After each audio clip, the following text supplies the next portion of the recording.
এই যে এই যে এই যে এই যে এই যে এই যে এই যে এই যে বাস দাঁড় করাইছে। আমি যদি ঠিকঠাক মতো ব্রেক না করতাম, কারে কি বলবেন অনাবিল, এখানে বাস দাঁড় করে রাখছে। আমার গাড়ির স্পিড যদিও কন্ট্রোলে ছিল, তারপরেও যদি সঠিক সময় ব্রেক না চাপতে পারতাম তাহলে হয়তো বা খারাপ কিছু ঘটে যেতে পারতো।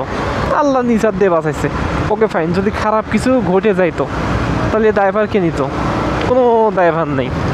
অথচ একটা হাইওয়েতে এইভাবে গাড়ি ব্রেক করার কোনো রুলস রেগুলেশন আমার জানা নেই। আমাদের ব্লগার ভাইদের মাধ্যমে বিদেশি ভিডিওগুলো যখন আমাদের সামনে আসে, দেখে চোখের শান্তি, কত সুন্দর নিয়মকানুন।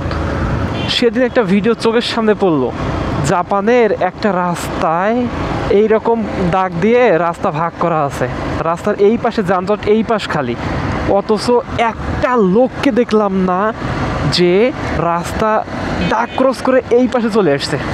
এই পাশে রাস্তাটা মেইনলি হচ্ছে তাদের জন্য যারা অপোজিট সাইড থেকে আসবে। কি নিয়ম, কি নিয়ম!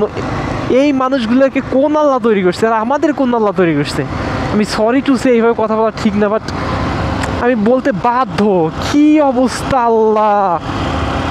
এটা কি কোনো নিয়ম কানুন? কোনো নিয়ম কানুনের মালাই নাই। সি, এই জনাবিল এই গাড়িটাই ছিল।